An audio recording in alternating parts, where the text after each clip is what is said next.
Hi again, everybody.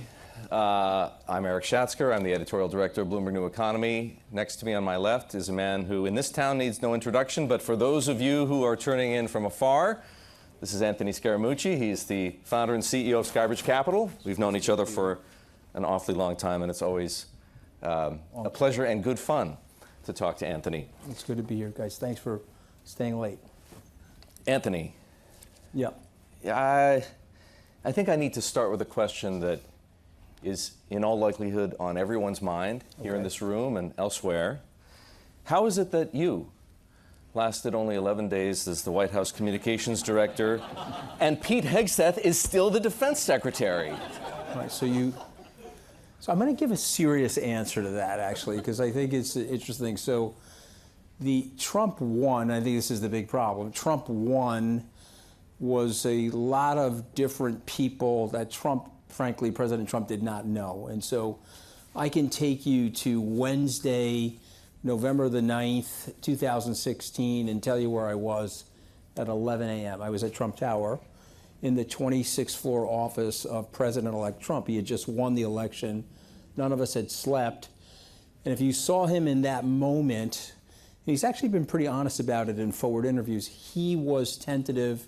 He couldn't believe he had won the election. And he was, I don't want to say scared, because it's not the right word, but he was listening. He was like, okay, never done this before. I'm going to go to experts. I'm going to talk to Reince Priebus. I'm going to talk to Paul Ryan. I'm going to talk to somebody like a Gary Cohen or, Stephen Mnuchin.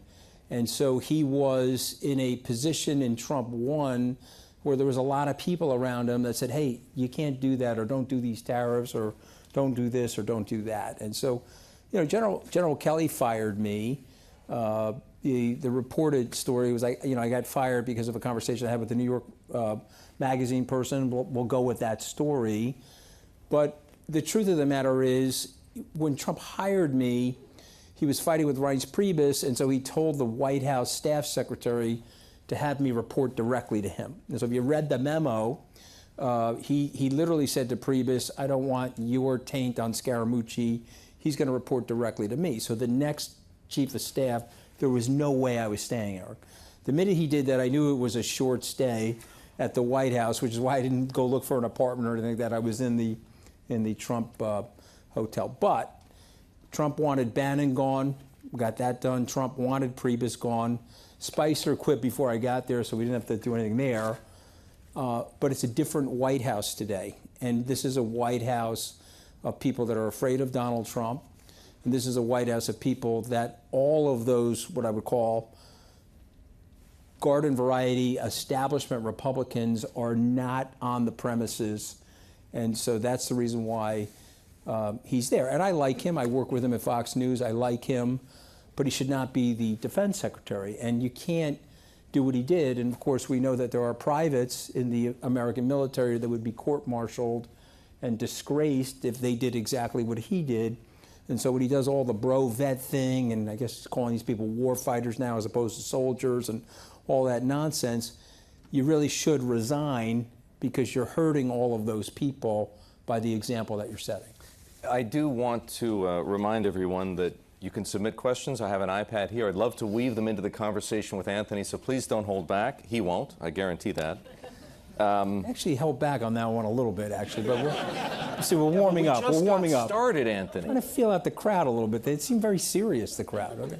So you've given like us bad portfolio action going on in this crowd, but okay, all right. Some insight. Who likes the tariffs in the crowd? Raise your hand if you're in love with global tariff war 1. Anybody like it? No, not too many people like the tariffs. All right, go ahead. I was going to ask a follow-up question about Hegseth, because I wonder if we should be, so Trump appears to have quite a lot of patience or tolerance for the things that we know for a fact that the defense secretary has done, and other things that he's alleged to have done, or at least reported to have done. The president is showing a lot of patience and tolerance. What, if anything, should we read into that? He's Napoleon of the culture war. Donald J. Trump is the field marshal extraordinaire of the culture war. And one of Napoleon's strengths, of course, is that he could anticipate the battle. He had great vision, not only in terms of his peripheral vision, but great vision on a battlefield. And there's nobody that fights the culture war in the United States like Donald Trump. The Democrats have yet to find their Wellington. I don't know where Wellington is, but they're going to need a Wellington. He boxes them in any possible way. They've got Democratic senators visiting people in El Salvador, and they're making that a championship statement, and they've got the whole narrative wrong. Instead of talking about the human rights and the due process, they label the guy a Maryland dad. Okay, you see what I mean? So Napoleon, Donald J. Trump, is looking at the culture war. He sees Pete Hegseth as a protagonist in the culture war with him. He's lean, good-looking guy.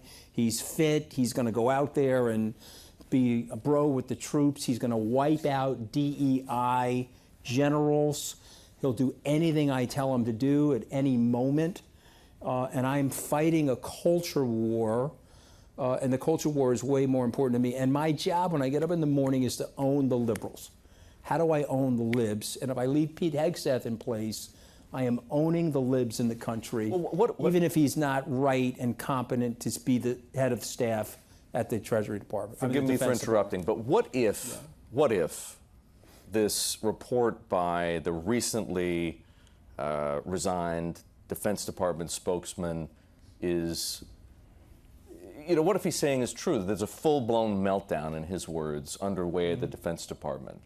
How long, I guess the question is, if the president has patience for Pete Hegseth because he sees him as a warrior, in the battle against wokeism and woke culture, what does it take? We know what it took for someone in your position to be marched out the door of the White House. What does it take in this administration? Not anything that Pete is doing. So I don't necessarily know what it takes, but I think the fever ends when the Republican Congress ends the fever.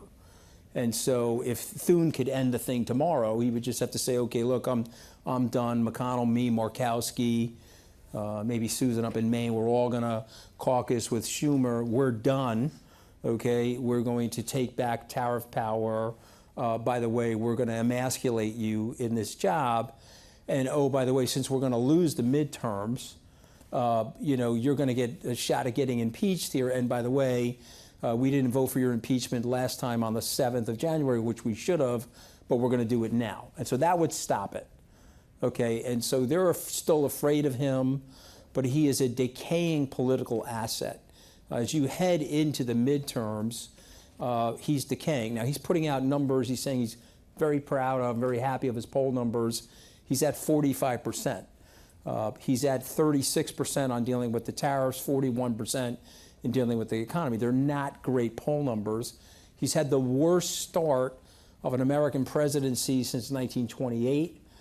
April of this year, stock market activity is similar to the stock market activity in 1932 at the nadir of the Great Depression. So the good news is, and the reason why I'm bullish, is the system I predict will hold. Like Trump and his guys are too arrogant. Okay, so they told the American public, we disavow Project 2025. It was very unpopular.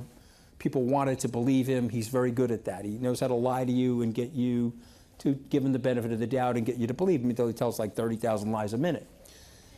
But he then went down the Project 2025. He's coming right down the list.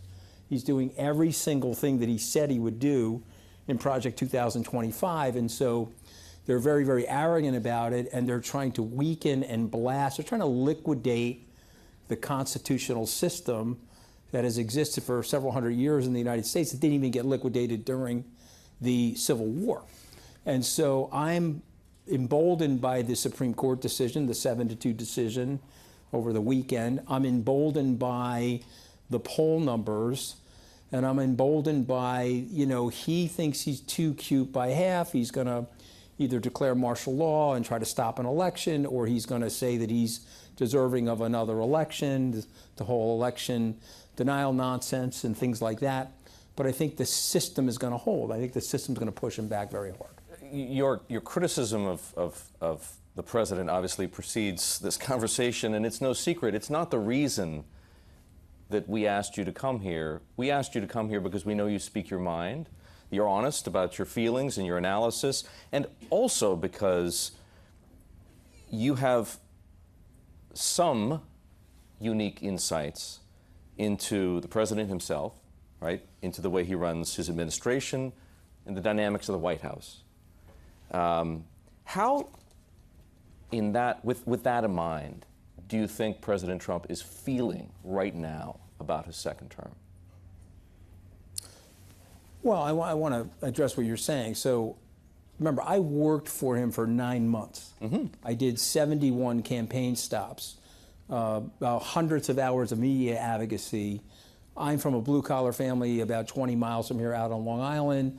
I actually identified with the message. Okay, the American people, a very large swath of the American people have been left out. You can like that or dislike that. We took blue-collar people in America that were once economically aspirational like my dad, and we made them economically desperate. And we did it in a 35-year period of time.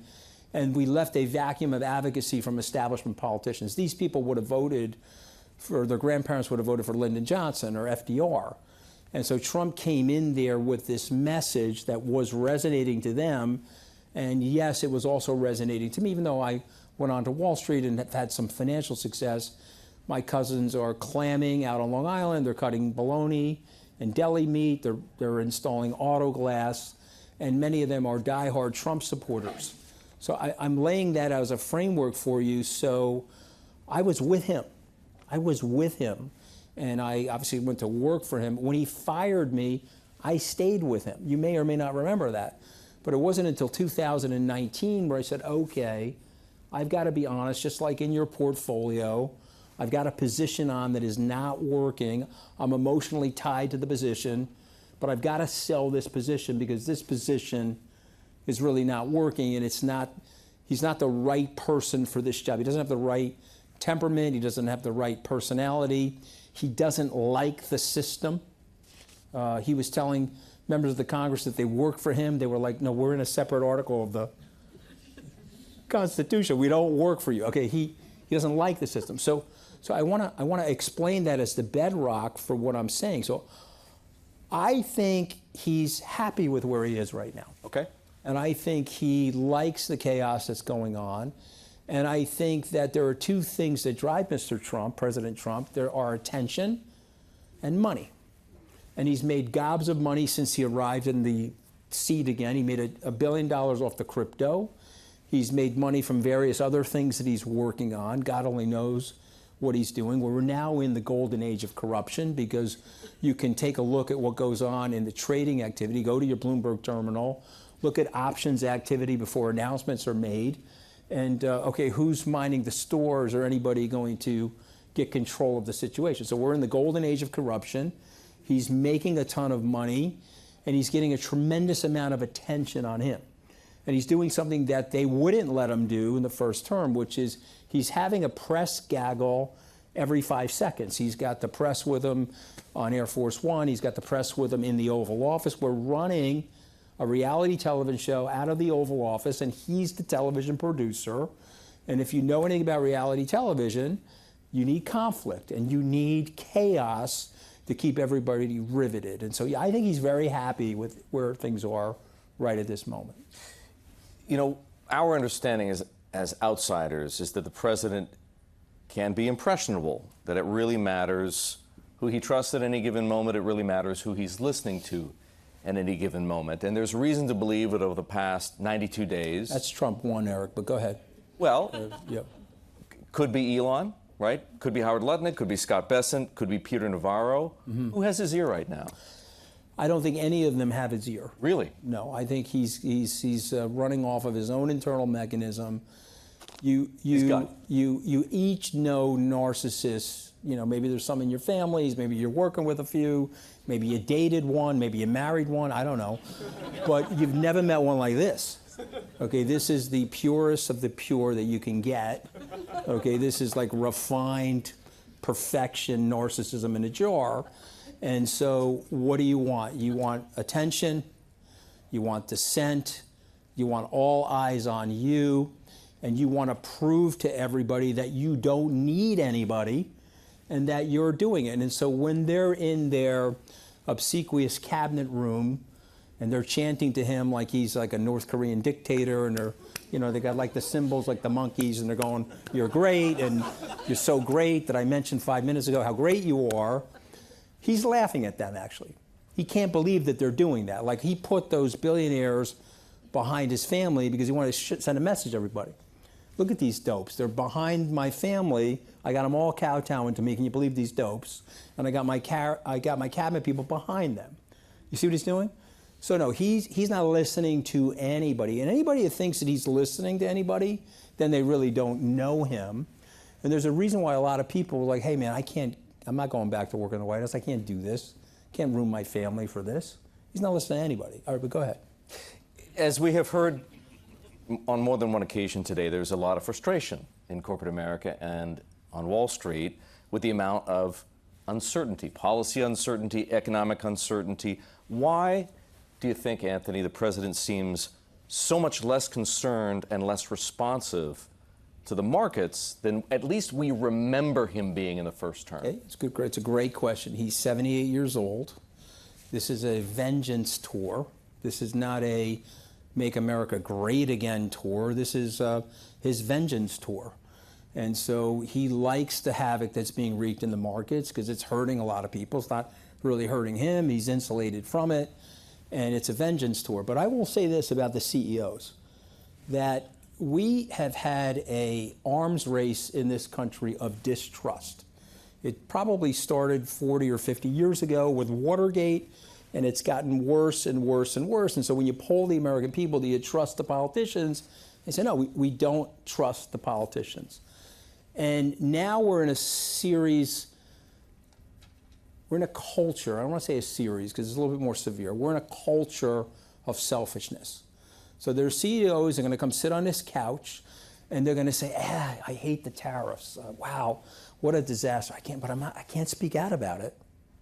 My lawyers told me that I can't speak out about it because my lawyers just got riff-raffed by Trump, and they're spending hundreds of $millions on free legal advice to help conservative causes. They just pled out to Trump, and so they're not going to really defend me.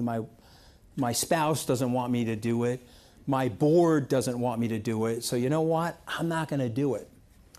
And this is a violation of a sacred trust that we have with each other in this room. This is a violation of the common weal. This is a violation of the commonwealth. You have to speak out. You have to get to a microphone, get to a podium, look into the camera, and you have to say that this trade war is irrational. It's hurting the American people. It's going to weaken the American dollar. It's going to weaken the American system. It's going to potentially threaten the primacy of America. And it's ill-founded, and it's not even based on any sound or grounded economic theory. And when he came down from Mount Evil it was like Orange Moses with the tablet. Remember with the tablet? When he came down from Mount Evil with the tablet didn't even make any sense. And that it wasn't even grounded in any rationale related to any type of reciprocal tariffs or anything else. But they won't do it. They won't do it because we've changed up our society. My uncle, who I'm named after, he left Port Washington in March of 1943. He was supposed to graduate in June of 43, but he left in March. You know why? They truncated his graduations. They had to ship him to the United Kingdom to train for the Normandy invasion. So he assaulted Normandy on the 6th of June at age 19, survived on the beach, got wounded in France, got the Purple Heart, stayed with his battalion, ended up in Potsdam, fought the Battle of the Bulge. Because that was a generation of people who said, hey man, I have an unconditional love affair with the country, and so I'm going to make a personal sacrifice for the betterment of the people of the country, and we're going to reject the values of authoritarianism, and I'm ready for the fight at age 19. Are you ready for the fight? Are you guys ready for the fight? I'm ready for the fight. So when you get a CEO that sits on the sofa, what do you guys want to do? Not one person in this room raised their hand and said, I love the tariffs. This guy's playing 9D chess and all of the nonsense that these people are saying. Nobody said that. So if we don't speak up and we don't team up, we're in for it, and it's going to be a very difficult couple of years for the country. What about the, you described, well, I have a couple of questions. Now you know why I got my running shoes on, right? In case I gotta move fast. Okay, go ahead. Go ahead. What Actually, is I sprained my a ankle over the CEO weekend to playing do? basketball. What's a chairman to do? Let's pretend for a moment that you're Brad Karp. You're the chairman of Paul Weiss, right? The first law firm, first major, in fact, the first law firm, not the first major law firm, targeted by the Trump administration. One of the firms that has signed a deal giving hundreds of millions of dollars in pro bono work, as well as an end to certain practices and an agreement to fall under some scrutiny of the government. What should Brad Karp have done?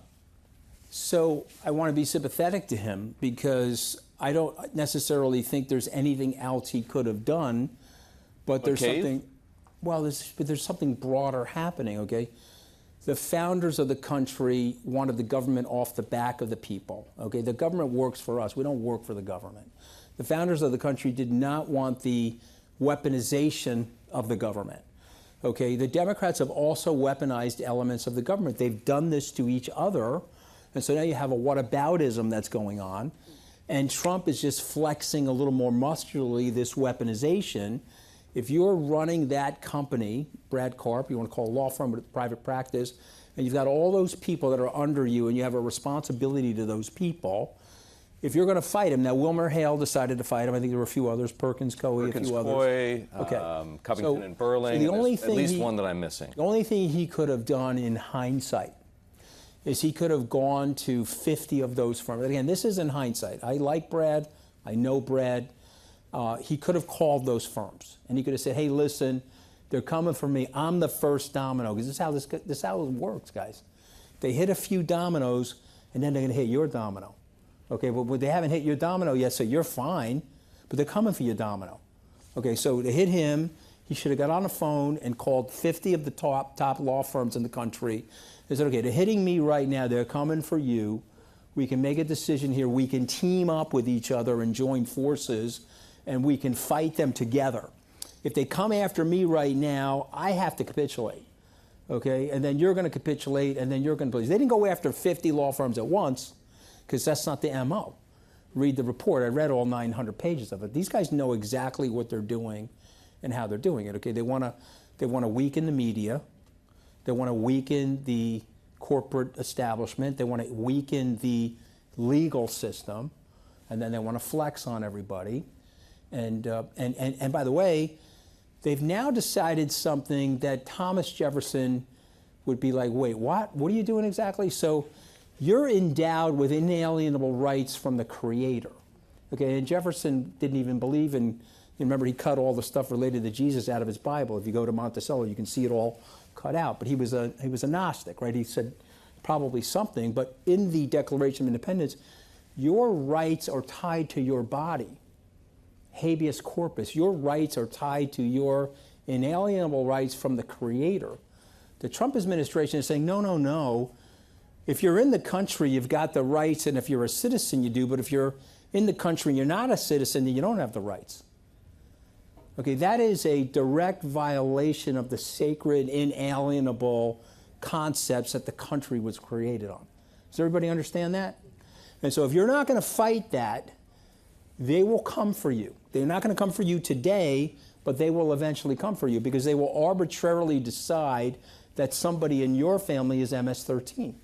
Well, how do we know that? Well, there's no due process. You know, we just woke up this morning and decided that your son is MS-13. He's at the border. He's got a U.S. passport. He's trying to get back in. You know, we don't like what you said on Twitter about our administration. He's heading to Guantanamo. We think he's part of MS-13. You know, they're just going to do it to the guys that are tatted up. They're not going to do it to my son. It's okay until the dominoes start clicking. See, the dominoes start clicking. So those rights, those human rights, are for human beings, and it's an idea that the country was founded on that has made every family in this room prosperous, has made every family in this room aspirationally successful. You want to give up those rights because you're afraid of some violence? I would tell you, don't give up those rights. You should fight for those rights with every fiber, every syllable, every muscle fiber in your body. So, as we've established, some law firms have chosen to go to court and fight the administration. Harvard, That's what they should have right, done. where you earned your law degree, is fighting the administration. Yeah. Even if, in your mind, and I. Well, Harvard did something different, though. See, what they did was they went out to the. So, did anybody see that letter? I mean, there were like 40 or 50 university presidents that signed the letter with them. So, Harvard learned from the law firms. See, this is where Mr. Karp got hit, and he reacted the way a normal person would react, because you're like, okay, I'm dealing with the American government, but it's not a normal American government anymore. You got to get that out of your head, guys. It's not a normal American government anymore. This has been a hostile takeover of your government, and it's been a hostile takeover of the processes and the respect for the government. You could hate George W. Bush. He's an institutionalist. He followed the government. You could hate Richard Nixon, institutionalist. Pick the president. Donald Trump is an anti-institutionalist. He wants to annihilate the system, and he's got a list of things that he wants to do to annihilate the system. He wrote it all down for you. Go read it. And so what Harvard did was, okay, we're Harvard. If we don't stand up, we won't. Now, there are two professors there that, and I can't remember their names, forgive me, but somebody can Google them and share them with me, How Democracies Die. It's a great book. It came out 2 years ago. They went to the administration, they went to the Board of Governors at Harvard, said, he's coming down the book. We're on chapter 5 right now. Okay, he's going to try to annihilate the democracy. This institution, 1636, stands for the democracy. If we don't fight with our $53 billion endowment and our alums, okay, who's going to fight? And oh, by the way, we got to team up with these other guys. Okay, but he's coming. He's coming, and we got to fight him. And so now they got flummoxed by that, and so they put out a thing that said, oh, there's an email that accidentally went out. Because now there's a spotlight, right? You know, when the roach is moving a lot faster in the kitchen when the light goes on, okay? And so when the light went on, and you read the email, which was like 9 or 10 of the things that they were stipulating in the email were illegal. And now the administration, holy, well, we didn't totally corrupt the legal system yet, or all the judges. We can't have this email out there with so illegal. We sent that to them by error. I got to scratch my nose for a second here. Hold on a second. Come on, guys. Come on, guys. What are we doing, guys? What are we doing? Are we going to really sit here and pretend that this is not happening to the country? Because if you want to do that, we can do that. But I can't do that, okay? Because I had 2 uncles in the Battle of the Bulge. I had my father in the U.S. I'm not doing that. And I know the guy. And I know what he's capable of, and I know the team around him. So I'll speak out. And if it gives you the courage to speak out, please speak out. Get on the phone and call your congressman or woman. What the hell are you doing? What are you doing? This system has worked. It's one of the most prosperous countries, if not the most prosperous country in the world. We don't want to wreck the system. He doesn't have a mandate to wreck the system. He won by 300,000 votes. Okay, go ahead. I'm sorry. You got more questions. We're out of time. I'm doing my best to get through the question. Thank you very much, by the way, everybody. Lots of questions. Live. I said one curse word. You're not impressed by that, Erik? Well, not one curse word came out. This may be the very first time. Could be. But we haven't finished yet. I never curse on TV so far. All right, go ahead. People here would like to know, do you have intentions of running for public office? Would you do it? I'm trying to run for re-election in my marriage, okay? I'm just trying to stay married, okay? I mean, guys, I almost got divorced working for Donald. You know, my wife hates Donald Trump almost as much as Melania hates him. And I'm talking, that's like up here, okay? I mean, you know. The problem with running for office is that you have to start lying. The minute you go to run for office, they give you a sheet, you come into a room like this, these 30 people, you say that, they're going to organize against you, and you got to start lying. I don't want to be that person. If you run for office, I'll help you. How's that? I asked you a few months ago, not long after the election, whether the Republican Party, perhaps in the House, but especially in the Senate, would function as a check or balance on President Trump. And you addressed this to a degree earlier in your remarks.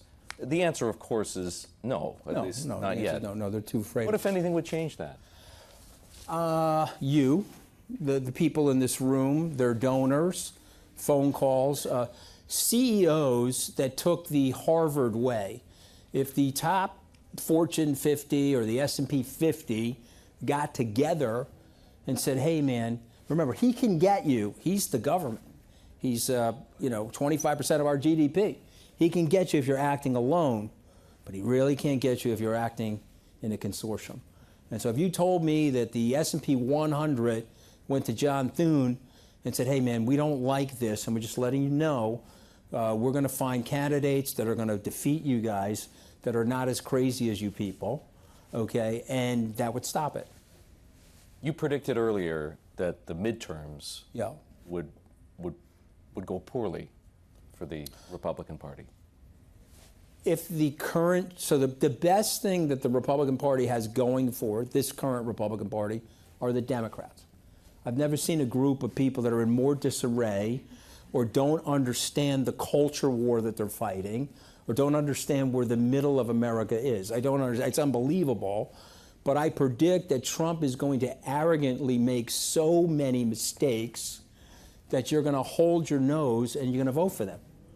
Okay, the same way there was about 5 or 8% of the country said, okay, these Democrats are wild. They blew out the sitting president, who was obviously sunsetting, could barely put a sentence together. And then they installed a person. They're the guys that are supposed to be for the democracy. There's no democracy. There's no primary in New Hampshire. They kicked Bobby Kennedy and Elon Musk out of the party. I mean, these people are stew not, okay? And you can look that up in the Italian dictionary, okay? They kicked 2 guys out of the party that could help them. Lyndon Johnson would have said, get everybody in the tent. I want everybody in the tent pissing this way out of the tent. Don't let anybody out of the tent that could piss inside the tent. That's what Lyndon Johnson would have said, but not these Democrats. So these people are wild in terms of how disorganized they are and how disarray they are. But I predict the same thing's going to happen.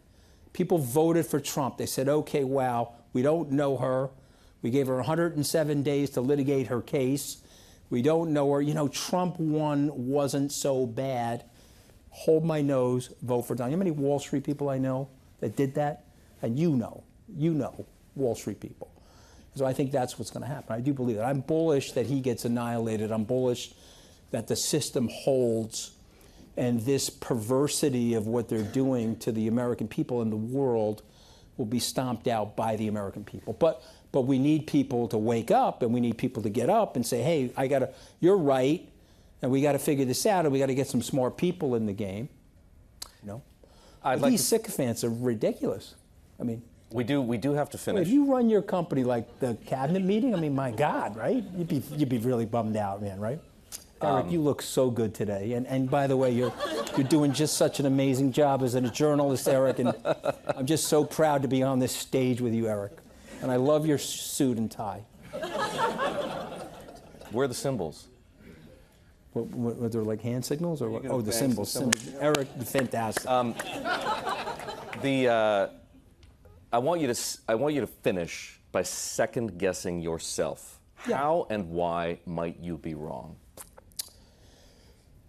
Well, listen, I've been humbled by life. I've been humbled by markets. That's a hopeful answer. I'm an American optimist, and I'm too short to see the glass anything other than half full. So when I look at the glass, I see it as full. And so that's my optimistic assessment. But I could be wrong in that there is tribalistic culture in the country. There are news media organizations that are chanting right alongside of him. There's a very large group of people in the country that you can't even argue facts with. They think we're playing 4D chess and America has all the cards when the Chinese know we don't have half the cards that the other Americans think. And so there could be a situation here where he causes such a crisis that the Americans typically lean on their president when they're in such a big crisis. Now, he's causing the crisis, so maybe they'll turn on him. But, you know, when there's a war, go look at Bush's approval rating. Look at Bush 1's approval ratings, George Herbert Walker Bush. Look at George W. Bush. So I could be wrong. There's a crisis afoot. We're entering into a possibly steep recession if this nonsense doesn't get reversed. And you could see a perversity of galvanization towards him as a result of the crisis. And that would really suck, okay? That would really suck. I was thinking more along the lines of how might he be right? Oh, how he would be right? Well, I mean, There's no way that he's right. Okay? There's no way. There's no way. So, I mean, we're not even going in that direction. He's playing 9G chess, and they're all going to come running. There's 75 people trying to make a deal with him. He's declared war, okay? Everybody remember Admiral Yamamoto? What did Yamamoto want, okay? The emperor didn't want it. Yamamoto said, let's hit the Americans. They just embargoed us with the oil. Hirohito said no, he didn't want to do it, but he was under the control of that military tribunal. MacArthur knew that, which is why, and plus the ancient culture, they left him in power after the war. But Trump is the Yamamoto of Trade War I. Okay, someone's going to write the history in 50 years, and they're going to say, wow, the American president who had the mantle of global leadership and created a rules-based society in 80 days, he wrecked 80 years of hard work in 80 days, and he tried to bring down what America represents to the rest of the world. And by the way, for me as an American, that is very uncool, and it is very un-American. And so he's already done so much damage that there's no way that he's right. Even if he gets up tonight, fires his economic team, reverses all the tariffs, you've set in motion now European independence. You've set in motion now, whoa, I got to team up with the Chinese on certain things over here. You got Carney, you know Carney. I mean, I worked at Goldman with Carney. Carney's like, man, the relationship is over, elbows up. That's what you want? Don't fight with people that live in cold weather, okay? Don't fight with Schatzker, okay? He's a Canadian. But the people in cold weather, they get very upset when you're fighting with them, okay? And I don't want to fight with the Canadians. This guy's picking a fight with Greenland and the Canadians.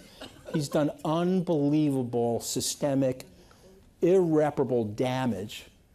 And so there's no way that he's right about that stuff. He could still have the American people behind him because of the circumstances, but there's no way you could convince me that what he's done thus far hasn't set in motion decision-making around the world where they're now diverging their interests with the United States. I don't believe that. Do you believe that?